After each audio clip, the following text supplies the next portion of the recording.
Olá, tudo bem? Eu sou o professor Samuel Azevedo e estou nesse semestre suplementar com vocês na turma de Algoritmos e Programação 2. E o que consiste Algoritmos e Programação 2, né? Ela trata das estruturas de dados, mas antes da gente falar um pouquinho das estruturas de dados, vamos falar um pouquinho sobre mim. Para quem não me conhece, eu sou professor de computação, estou na UFESA desde 2014. Sou formado em Ciências da Computação, com um mestrado em Sistemas de Informação e doutorado em Engenharia Elétrica e de Computação. Entre as disciplinas que eu ministro, eu também já ministrei essa antes do semestre suplementar, em períodos anteriores. E eu pretendo acompanhar vocês nessa jornada aqui durante a quarentena, que já virou uma noventena, né, pra gente, para juntos aprendermos esses algoritmos. O que é Algoritmos e Programação 2, ou o que são os algoritmos de estruturas de dados? São algoritmos que vão nos ajudar a programar de uma forma mais organizada e manter os dados armazenados em diferentes maneiras no computador. Dentre essas maneiras, as mais conhecidas são as pilhas, as filas, as listas encadeadas e as mais avançadas são os famigerados grafos.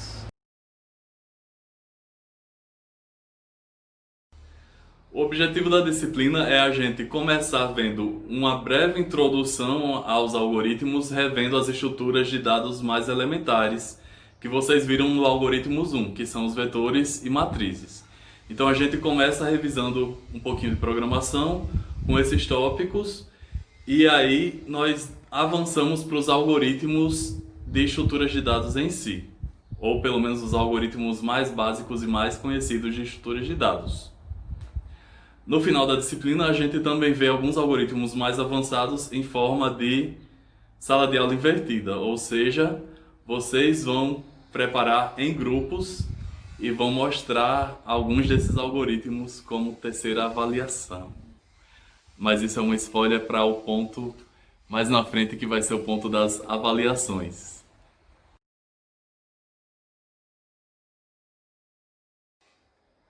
Bom, nossa disciplina está organizada em 3 unidades. O que é que temos na primeira unidade?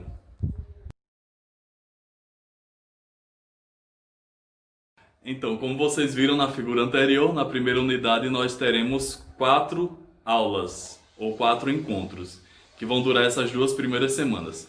Na primeira semana nós veremos conceitos gerais de estruturas de dados. Vamos instalar um ambiente de programação em C, C++, vamos programar alguns algoritmos e aí vamos ver as estruturas de dados estáticas homogêneas que vocês já devem ter visto em Algoritmos 1, que são os vetores e matrizes. Na semana que vem nós veremos as estruturas de dados estáticas heterogêneas, que são as estruturas do tipo registro, e teremos as estruturas de dados dinâmicas, que são os ponteiros. Esses conceitos de registros e ponteiros costumam estar na ementa de AP1, mas muitas vezes os professores não chegam até eles. Então nós vamos também ver esses conceitos aqui. E assim a gente fecha o ciclo da primeira unidade. E o que temos na segunda unidade? Na segunda unidade nós temos as estruturas de dados dinâmicas lineares. Que estruturas de dados são essas? Elas são os algoritmos mais conhecidos dessa disciplina, que são os algoritmos de pilha, fila, lista circular e lista encadeada. Vocês verão durante também 2 semanas esses algoritmos, um em cada encontro síncrono, e farão atividades para se aprofundar nesses temas. E assim a gente fecha o ciclo da segunda unidade.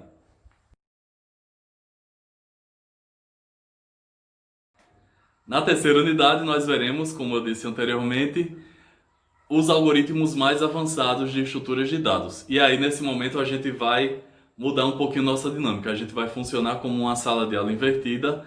Eu vou dividir os temas de pesquisa em alguns grupos de alunos e cada grupo vai, num dos encontros síncronos combinados, apresentar um desses algoritmos.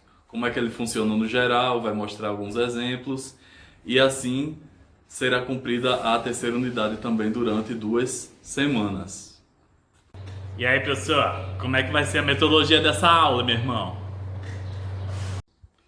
Boa pergunta. A cada semana a gente vai ter 2 encontros síncronos de 2 horas aula cada um, né, totalizando 4 horas, e o restante da carga horária da semana vai ser de encontros assíncronos. Ah, beleza, beleza. Eu li em algum lugar que as atividades síncronas são essas que a gente faz aqui no Meet toda segunda e quinta. E as assíncronas são aquelas que eu faço na hora que eu quiser, né?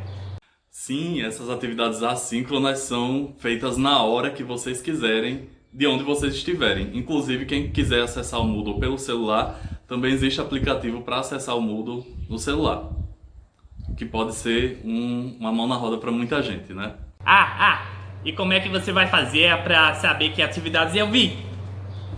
Bom, eu vou saber como é que vocês fizeram isso simplesmente acompanhando no Moodle. Vocês podem ver cada material nas atividades assíncronas e marcar lá no Moodle como visto. Então eu vou acompanhar que vocês fizeram as tarefas.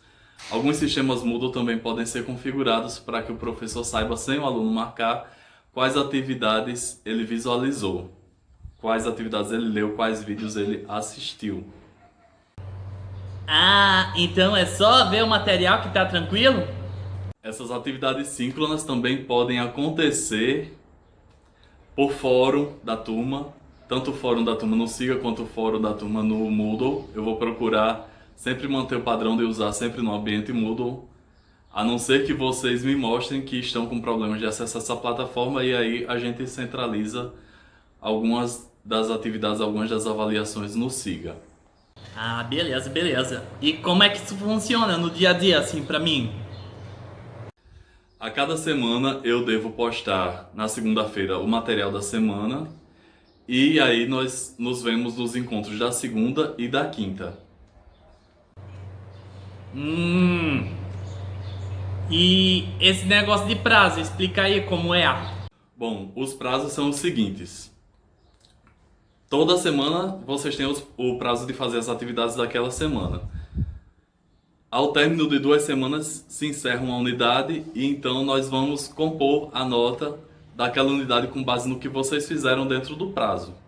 Ah, legal, professor, legal. E como é que vai calcular minhas notas? Diz aí, ó.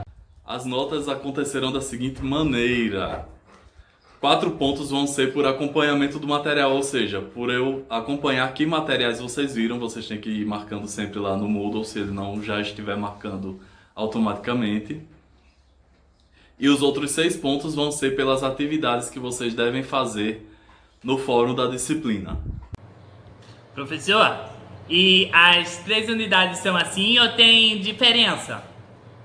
A diferença dessa avaliação é na unidade 3. A unidade 3 vai ter aquele projeto de apresentação em que vocês vão apresentar lá nos encontros síncronos, lá no Google Meet, e eu vou dar uma nota valendo 10. Ah, firmeza, firmeza. E se eu perder as tarefas assim, como é que faz? Bom, a reposição de atividades vai ser no dia 20 de julho e as tarefas vão ser feitas no menu Tarefas do Siga. Então vai ser uma prova escrita que vocês vão preencher lá. Vocês podem programar usando um ambiente de programação em C e C++. Em algumas questões, em outras vão ser só questões teóricas, mas vão valer o assunto daquelas aulas em que vocês precisam de reposição. Legal. Vem cá. E tem prova final? As provas finais vão acontecer no dia 23 de julho no sistema Siga. Vai ser uma prova só para cada aluno e esse aluno deve preencher todas as questões dentro do prazo que vai ficar disponível no sistema. Muito obrigado, professor. Só mais uma perguntinha para acabar. E se eu quiser estudar, faz como? Qual é a bibliografia? Bom, a disciplina tem vários livros em sua bibliografia. Eu vou postar a seguir as fotos de alguns desses livros para vocês acompanharem. E por enquanto é isso. Até o próximo encontro.